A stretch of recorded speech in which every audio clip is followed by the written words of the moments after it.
yung pamilya niya. Pero sa kabilang banda, nalulungkot ako para kay tatay. One big happy family, ha? Ako ang dapat na nandiyan dyan, Christy, hindi ikaw. Dapat namatay ka na lang talaga eh. Hintayin ninyo ang paghihigan. Walang magiging happy family sa Paskong to. Sinusumpa ko.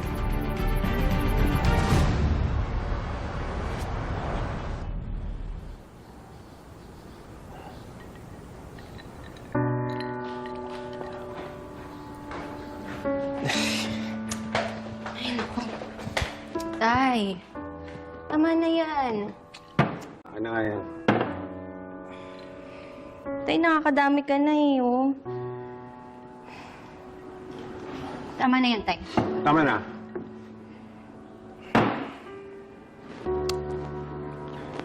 Tay, huwag mo na kasing tignan yung mga pictures ni Nanay Christy. Paano ka makakamove on nito? Akin na yan.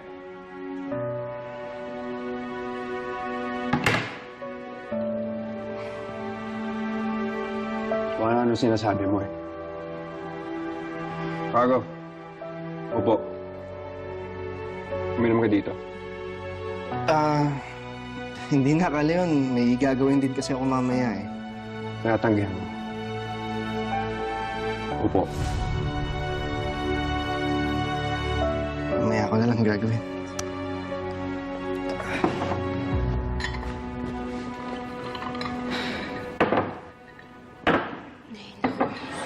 Tagay mo yan.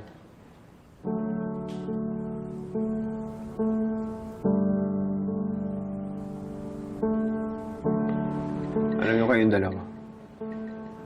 Mga bata pa kayo. Kaya huwag kayong magpadalos-dalos dahil hindi ganun kadali ang buhay.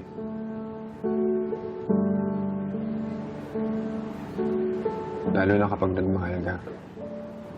Maniwala kayo sa akin.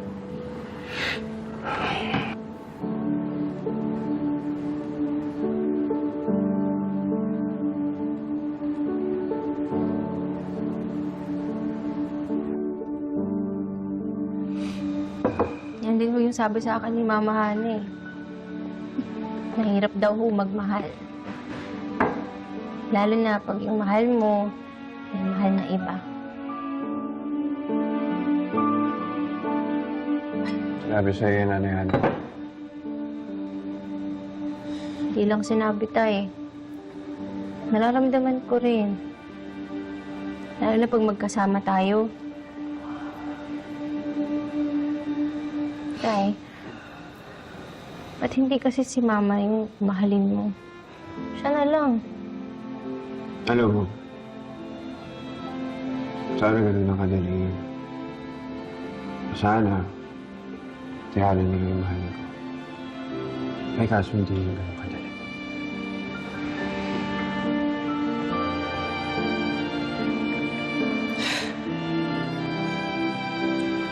Alam mo kung bakit? Kasi, hindi ko kayang ibigay sa kanya yung pagtitiwala ko. Na hindi niya tayo iiwan sa buhay na kung anong meron siya ngayon, katulad na ginawa niya sa atin noon.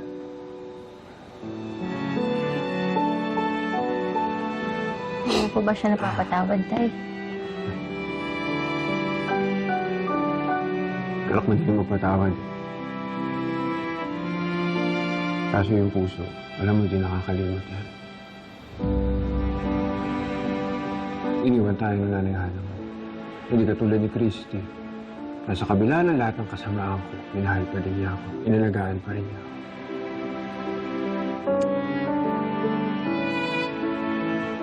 Pero si Nay Christy, na kay Sir Jordan na ngayon. Pinili niya si Sir Jordan.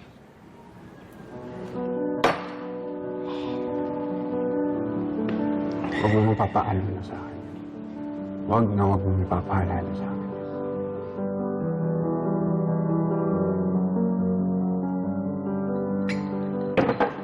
Gusto mo yung tagay na. Tapos magpahinga na kayong dalawa.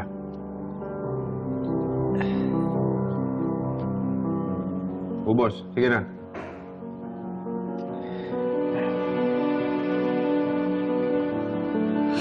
Kala ng baso. Pahinga na kayo dalawa. Tayo baka ito na yung sign mo. Nasukuan si Nanay Christy.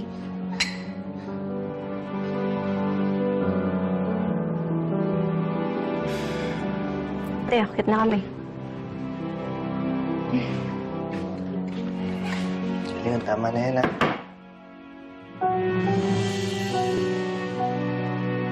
Tingnan mo. Tingnan mo. Sige, okay.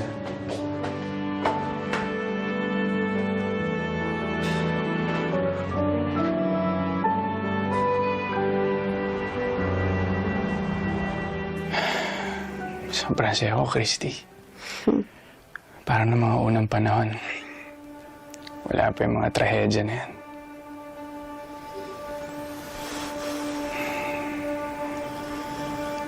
Alam mo, sobrang saya ka rin, Jordan. Sana hindi na matapos to. Wala na mangyayaring masama sa atin. Masyado na tayong maraming nalagpasan. Wala nang gigiba sa kung anong meron tayong dalawa ngayon. Alam mo, Jordan, kung meron man magandang naidulot lahat ng pinagdaanan natin, naging mas matatag tayo, mas pinalakas.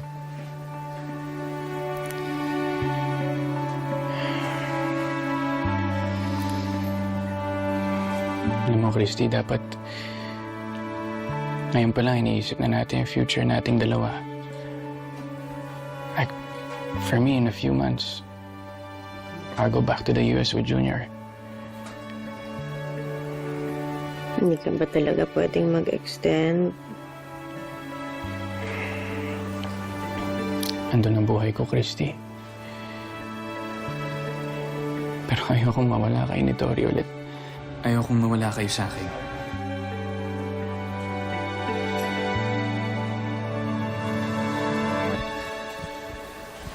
Jordan, mahal na mahal kita. Ayoko nang mahiwalay sa'yo. What if lahat tayo tumira sa US? You, me, Junior, Tori. Jordan, Bakit?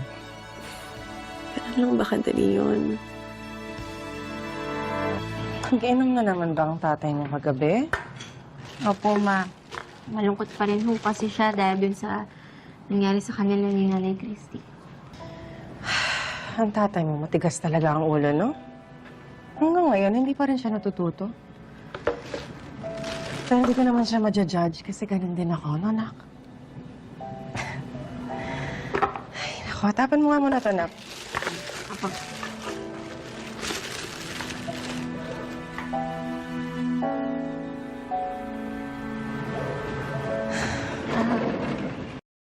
Ma? Yes?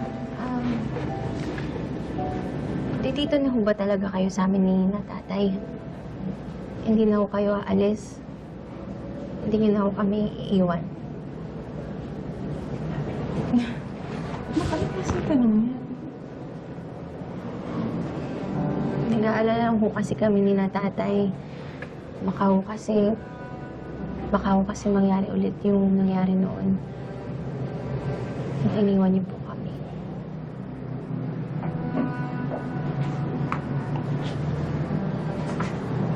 Naku, bakit mo naisip yan? Hanggang ngayon po kasi yun yung kinakatakot ni tatay. Kaya hindi niya po magawang magtiwala ulit. Kasi natatakot po siyang makaiwanan niyo ulit kami.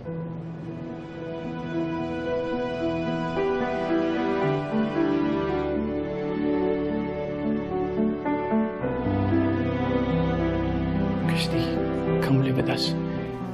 Doon na tayo sa Amerika.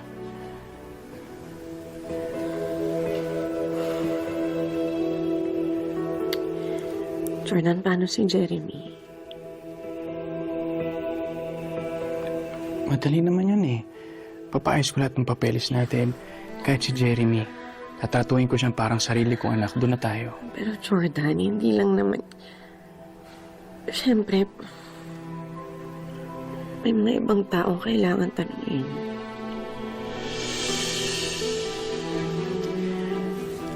Alam ko mahirap. Pero mas mabuti na to kaysa naninirahan tayo dito ng may takot sa lugar na to. Alam mo, na habang buhay yan si Shaira, mananatili siyang banta sa mga buhay natin.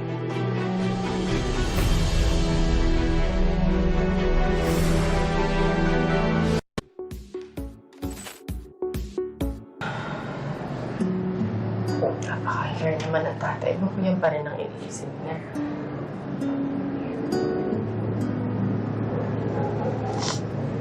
Anak. Bata pa kasi ako nung iniwan ko kayo eh. Sa totoo lang, hindi pa ako pati na mag-isip nun. Sobrang immature pa ako. Tsaka, sa totoo lang, hindi pa ako talagang handa na sumabak sa ganong klaseng buhay. Sana naiintindihan mo.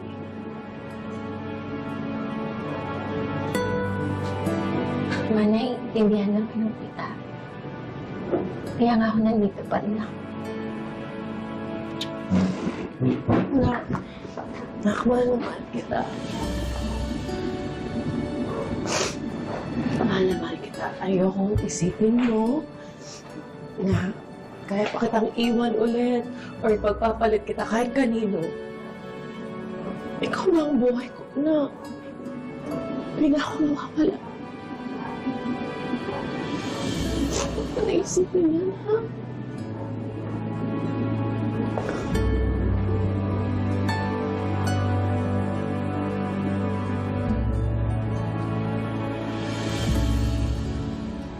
So, I don't see anything wrong with that. Ma, kasi hindi naman po yun bakasyon lang. Permanente na po kaming maninirahan sa Amerika. Yes, I know. So? Anak, sino inaalala mo? Ako? Oh no, wag mo akong intindihin. Ma, I can live by myself. Ha?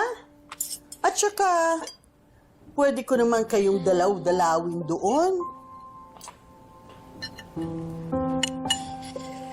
Ma, hindi naman kasi yun lang yung inaalala ko. Hindi rin kasi ako sigurado kung gusto ko talagang manirahan doon. Doon na rin pala kayo ni bata. Anak, lahat ng bago, sa simula mahirap talaga yan. But you know what, knowing you, I know and I'm sure that you will be able to adjust right away. Bakit hindi mo i-consider muna? Bakit hindi mo muna subukan?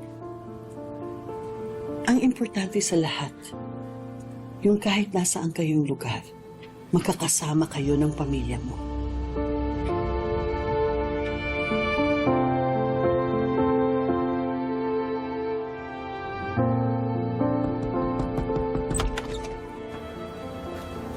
Hi, Nak. Opo, Ma. Okay lang, pasok ako ah. Sige po.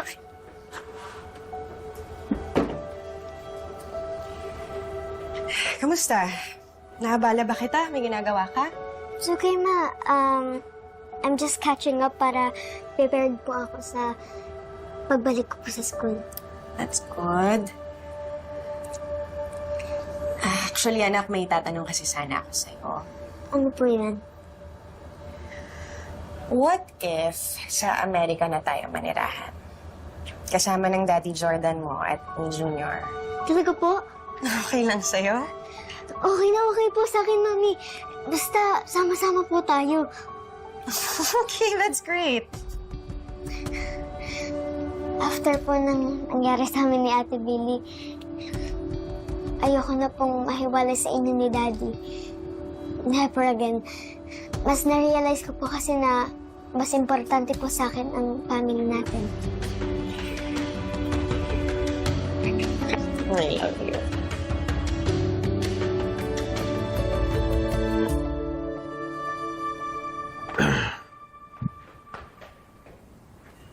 Oh. Anong ginagawa mo dito? Pwede ka tayo mag-usap. Tungkol naman saan? Hindi mo pa rin ba ako napapatawad sa kasalanan ko sa inyo noon? Nung iniwan ko kayo ni Billy? Ana, pinatawad na kita. Pero hindi ko nakakalimutan yung ginawa mo. Na pinagpalit mo kami sa marangyang mong buhay. Hindi madali yun. Kung hindi mo pa ako napapatawad, nasa iyo na yan. Pero huwag mo sanang impluwensyahan yung anak natin sa ganyang klaseng pag-iisip. Sa tingin mo ba, pagkatapos ng lahat na nangyari, kaya ko pa siyang iwan? Hindi ko naman sinabi kay Billy yung pagdudahan ka. Oo, pero yung bubog dyan sa puso mo, nakaka-apekto sa kanya.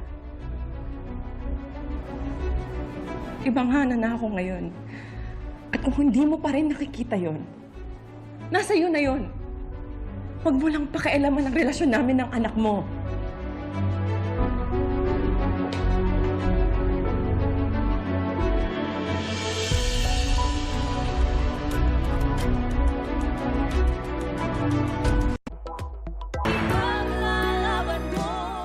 Sabi ko naman sa'yo eh.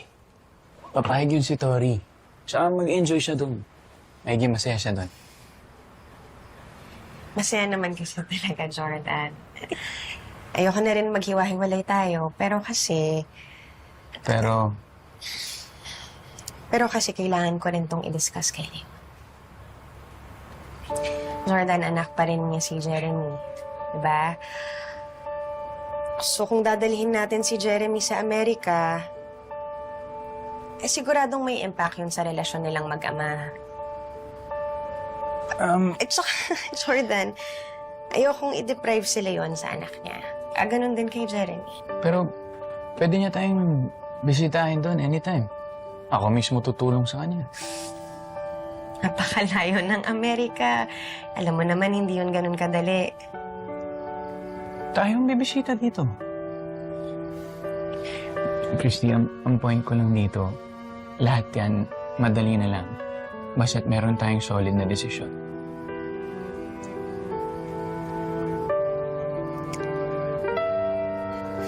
Alam mo kasi kung ako lang masusunod, Jordan, bakit hindi?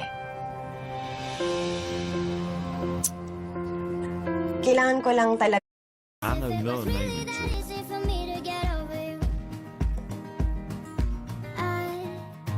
talagang maipaliwanag ng maayos to lahat kay Leon. Tapos tsaka na lang tayo magdesisyon, ha?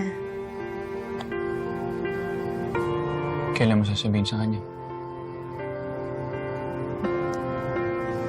Basta bigyan mo lang ako ng sapat na oras. Hanap pa kasi ako ng tamang pagkakataon para naman makausap ko siya.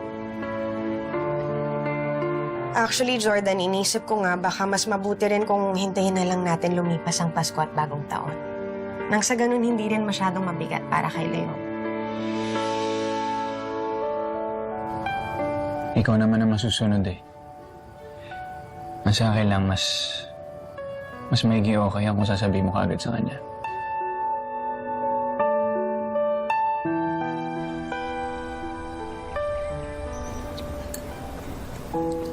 Ang dami yung chips dito, no?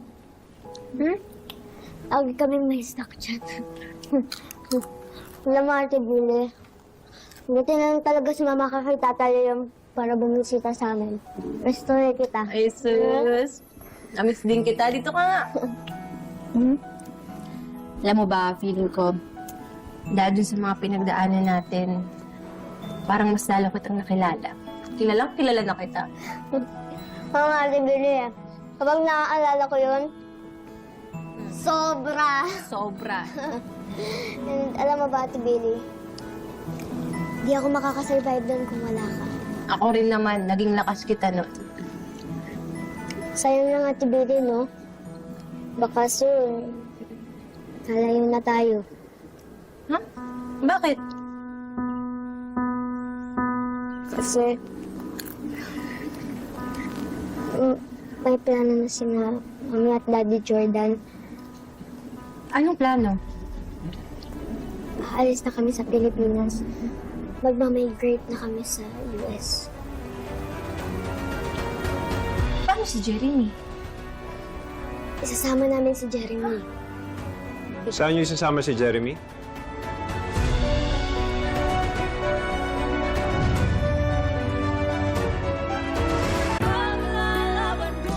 Saan niyo isasama si Jeremy?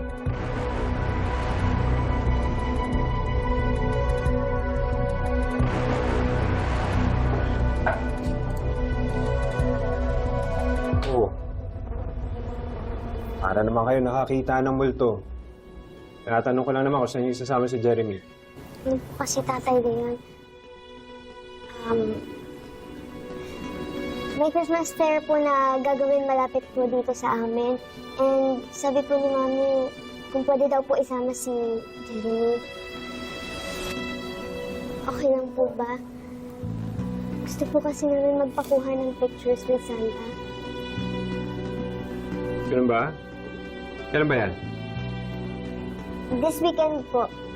Wala po ba kayong lakad? Wala po ba kayong gagawin? Wala naman. Tay, sasama po ba kayo? Pwede ko rin po kayong samahan. Huwag na siguro, anak. Baka sagabal lang tayo sa kanila doon eh. Hindi naman po tatay na yun eh.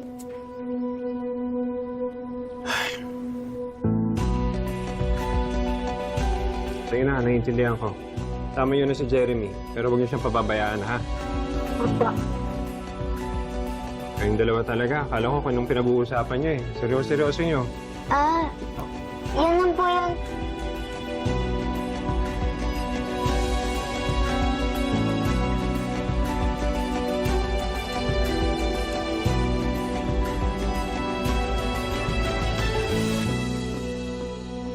Bakit ba ganun, Jordan? Ano ba talaga kahirap mahanap sa Shaira na yan? Bakit mahirap na hirap yung mga polis na huliin siya? Ha? Ang suspecha ko kasi, tinulungan niya ni Franco makalayo. Baka tumakas na yung dalawa. Eh sana ganun nga, Jordan. Para hindi na tayo nag-aalala. Christy, hindi na siya makakalapit sa atin. Hindi ko nahahayaan na may mga hanip pa sa inyo.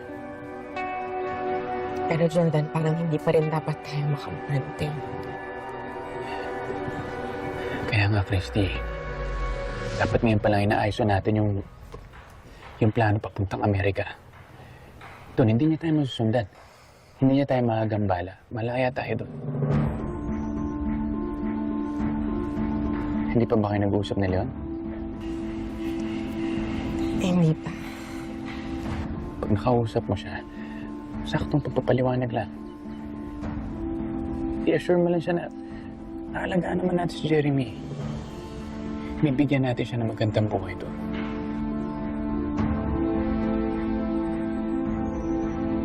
Alam mo, anak, kahit anong mangyari, hindi kita pababayaan. Kahit may ibang mahal na nanay Christy mo. Tatanggapin ko lang yung pagkatalo. Kahit masakit, hindi ko hayang maging hadlang yon sa pagiging ama ko sa'yo. Dahil ayoko mawala ka sa akin, anak.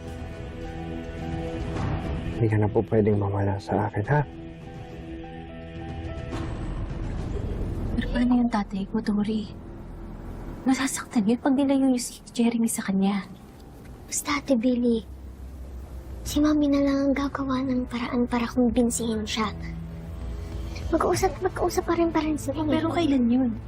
Kailangan malaman na ng tatay ko yung nangyayari. Baka naghihintay lang ng tamang timing si Mami, Ate Billy. Pero, promise me ha, hindi ka magsasalita. Hindi mo ipapaalam kahit kanino yung plano namin until na mag-decide sa inyo. Okay?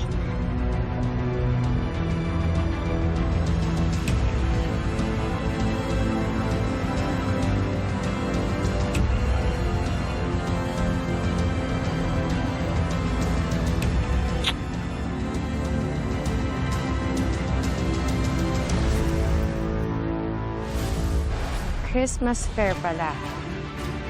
Pues sumanda kayo. Dahil uunahan ko ang bagong taon sa gagawin kong pasabog. What's wrong? Naawa ko kasi ako kay tatay. Wala siyang kaalam-alam. Na? May plano si Nanay Christy at Sir Jordan na mag-migrate sa Amerika. Sasama nila si Jeremy. Malalayo siya kay tatay. Hindi na ko pa ito iniisip eh. What if mapaaga yung alis natin papuntang US? Okay lang ba? Jordan, kasi diba, napag-usapan natin palipasin muna ang holiday season. Kaya akala ko mag-agree ka na.